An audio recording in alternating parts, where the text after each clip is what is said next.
거친 파도 날 향해 와도 주와 함께 날아오르리. 폭풍 가운데 나의 영혼 잠잠하게 주를 보리라. 거친 저희들 함께 봉독하실 하나님 말씀 마태복음 14장 22절로 33절 말씀 되시겠습니다. 저와 여러분이 한 절씩 교대로 봉독하시겠습니다. 예수께서 즉시 제자들을 재촉하사 자기가 무리를 보내는 동안에 배를 타고 앞서 건너편으로 가게 하시고 무리를 보내신 후에 기도하러 따로 산에 올라가시다 저물매 거기 혼자 계시더니 배가 이미 육지에서 술이나 떠나서 바람이 거슬림으로 물결을 인하여 고난을 당하더라. 밤 사경에 예수께서 바다 위로 걸어서 제자들에게 보시지.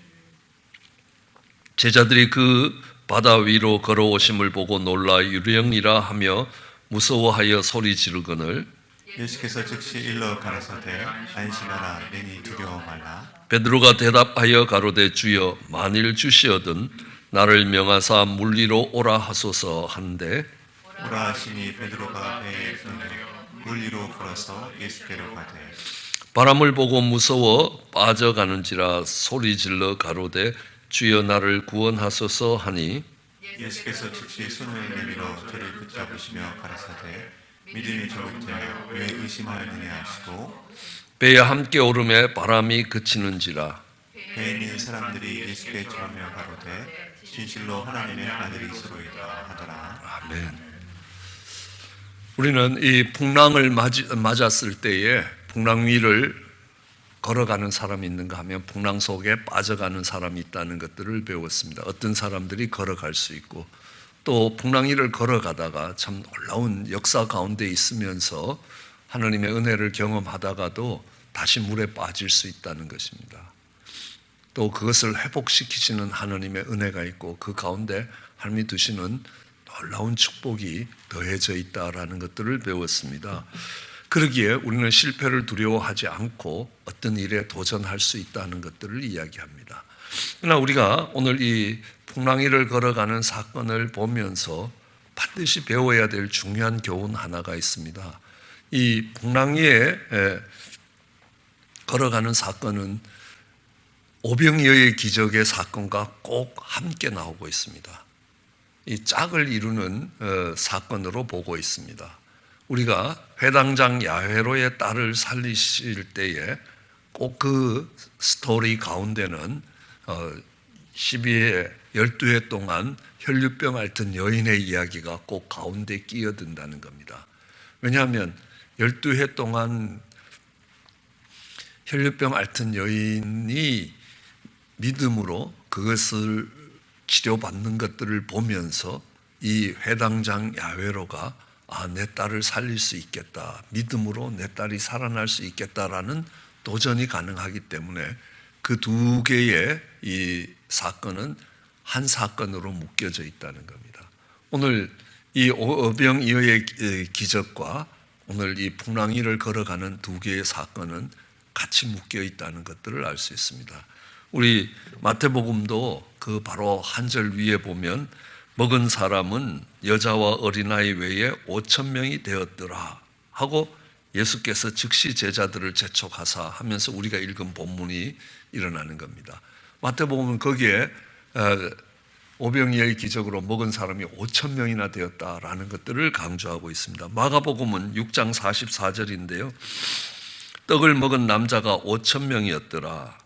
그리고 예수께서 즉시 제자들을 재촉하셔서 그들을 가게 하셨다라고 이야기합니다. 그런데 요한복음은 6장 13절입니다. 거기에 거두니 보리떡 5개로 남은 조각이 12바구니에 찼더라. 그 다음에 그 사람들이 예수께서 행하신 표적을 보고 말하되 이는 참으로 세상에 오실 그 선지자라 하더라. 그러므로 예수께서 그들이 와서 자기를 억지로 붙들어 임금으로 삼으려 하는 줄을 아시고 혼자 산으로 떠나가시니라. 저물매 제자들이 바다에 내려와서 배를 타고 바다를 건너 가버나움으로 가는데 이미 어두웠고 예수는 아직 그들에게 오지 아니하셨더니 큰 바람이 불어 파도가 일어나더라. 우리는 이 요한복음에서 하나 배울 수 있는 것은 뭐냐 하면 이 오병이어의 기적이 끝나니까 사람들이 어떤 반응을 보였습니까? 예수님을 억지로 붙잡아 임금으로 삼겠다는 겁니다. 왜 그 사람들이 예수님을 억지로 붙잡아서 임금으로 삼겠습니까? 오병이어의 기적을 보면서 이 사람들은 눈이 휘둥그레졌을 겁니다. 아니, 세상에 어찌 이런 일이 있겠냐는 겁니다. 어차피 물 위를 걸어가는 베드로를 보면서도 아마 그걸 지켜봤던 제자들의 눈이 휘둥그레졌을 겁니다. 아니, 어떻게 사람이 물 위를 걸어갈 수 있을까? 똑같이 놀라운 표적이 되고 똑같이 놀라운 이적이 되고 있는데, 이 오병이어의 기적이 일어났을 때는 사람들이 예수님을 왕 삼으려고 하는 겁니다. 왜냐하면 예수님이 왕이 되면 어떤 일이 일어나겠습니까? 먹고 사는 문제가 끝난다는 겁니다.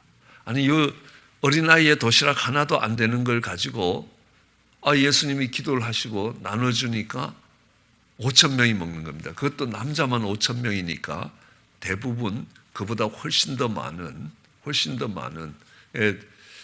어떤 경우에는 거의 아이들까지 합치면 2만 명까지도 되지 않나 하고 생각하는 성경학자들이 있습니다. 어쨌든 남자만 5천 명이었습니다. 그 남자만 5천 명이 되는 그 사람들을 아이 도시락 하나 안 되는 걸 갖고도 다 먹일 수 있다면 이 전체 나라 백성들을 먹이는데 별로 어려움이 없을 거라는 겁니다. 경제적인 문제가 해결됩니다. 이 정도 능력이 있는 사람이 왕이 되면 이제 이스라엘은 다시 다윗의 시대의 영광을 회복할 수 있을 것이다. 다윗의 시대에 거의 애굽에까지, 이쪽에는 바벨론에 이르기까지 그 중동 지역의 그 맹주로서 가장 강대한 국가로서 다른 나라를 다스리면서 세상 말로 떵떵거리며 살았다는 겁니다. 그랬던 그 시절이 다시 오기를 원한다. 그래서 예수님을 임금 삼으려고 했다는 겁니다. 이게 내 삶에 참 많은 유익을 가져다 주겠다는 겁니다. 그저 예수님이 얼른 그들을 보내고 제자들을 떠나보내는 겁니다. 제자들로 가버나움, 이 벳세다가 있는 가버나움 쪽으로 가라고 이야기하고, 그리고 예수님은 홀로 산에 가서 기도를 하시더라는 겁니다. 오병이어의 기적을 보고 사람들은 예수님을 왕으로 삼았다면 이 풍랑 위를 걸어가는 이 베드로의 모습을 본 제자들은요, 당신은 하느님의 아들이로소이다라는 겁니다. 신앙 고백을 하더라는 겁니다. 예수님이 누군지를 알아보더라는 겁니다.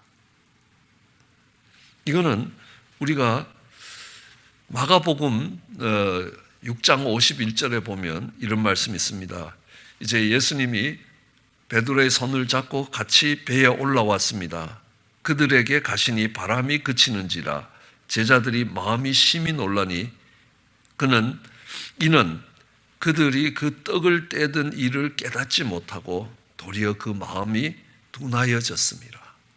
오늘 풍랑 위를 걸어가는 이 놀라운 역사를 만드는 이유를 이 마가복음은 오병이어의 기적을 보면서 이 사람들이 깨달아야 될 것들을 깨닫지 못하고 오히려 마음이 둔해졌다는 겁니다.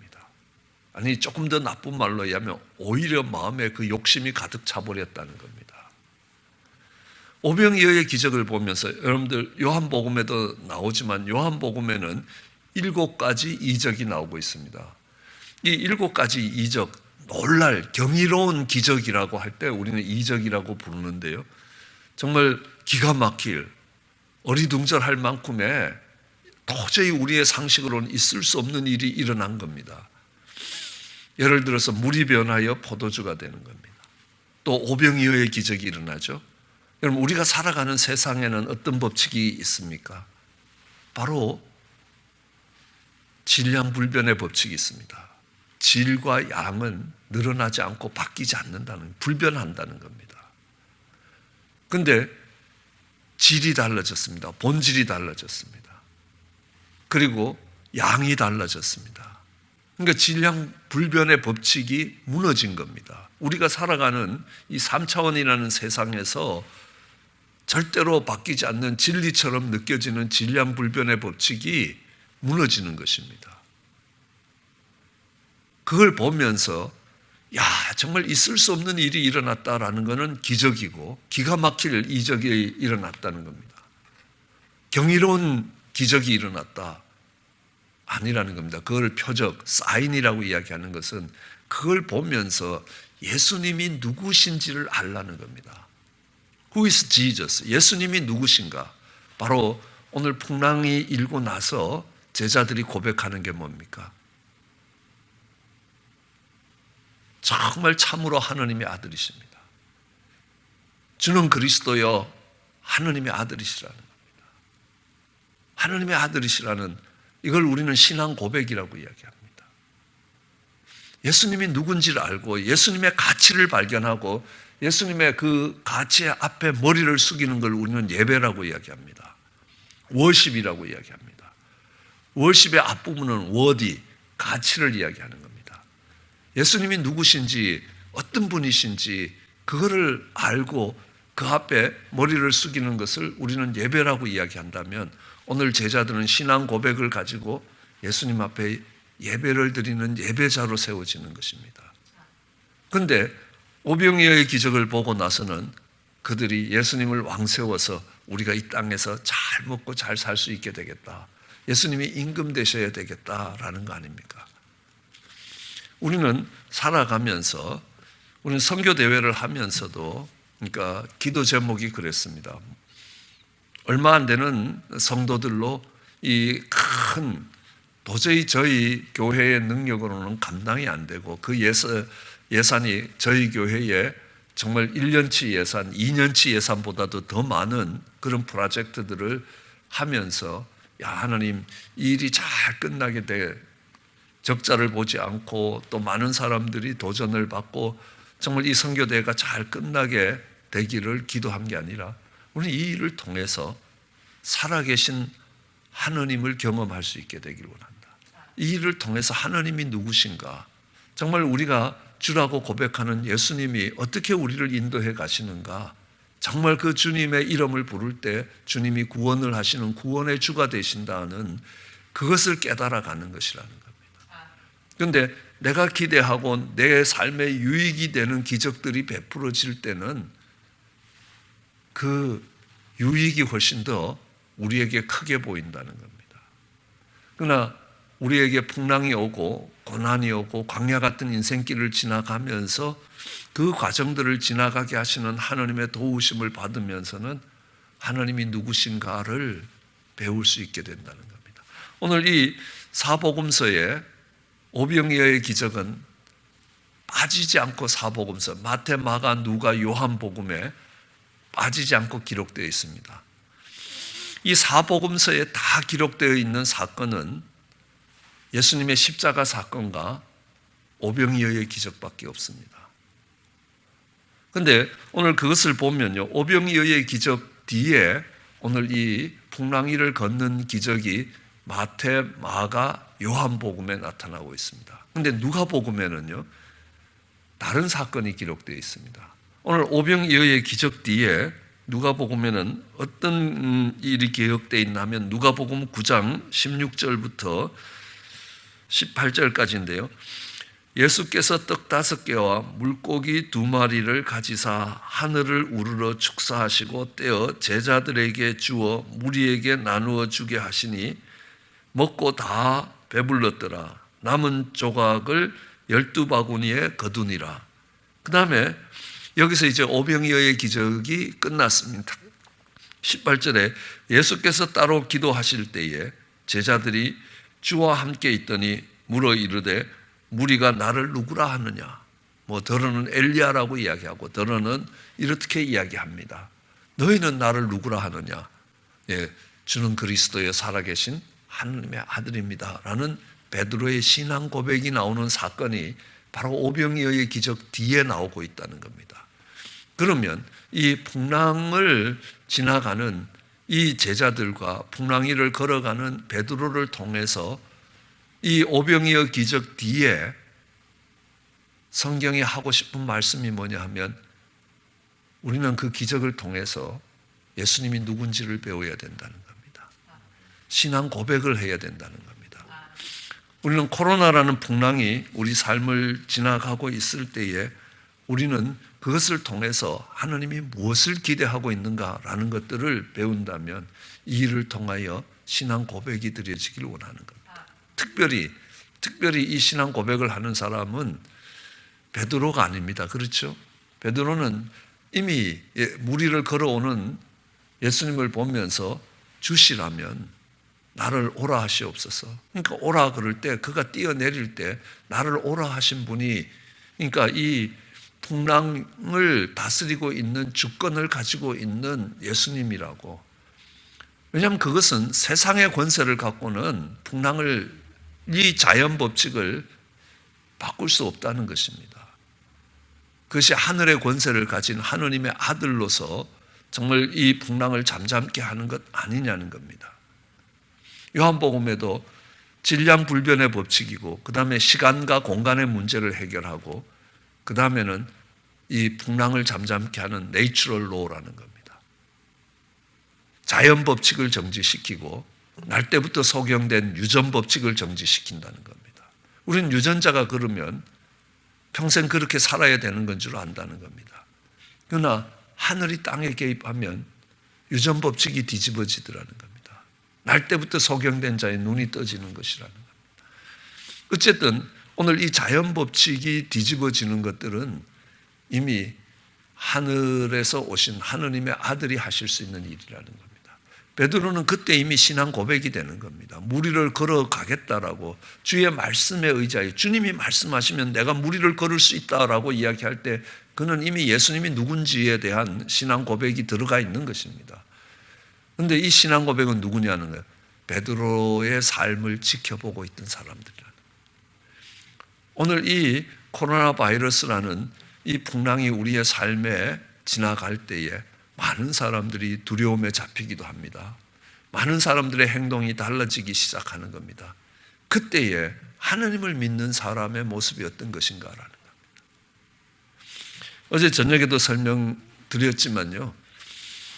이 흑사병이 들어왔을 때 유럽 대륙에는 그 해에 1340년 한 해에 2500만 명이 죽었습니다. 그 당시에 유럽 인구의 3분의 1이 죽었습니다.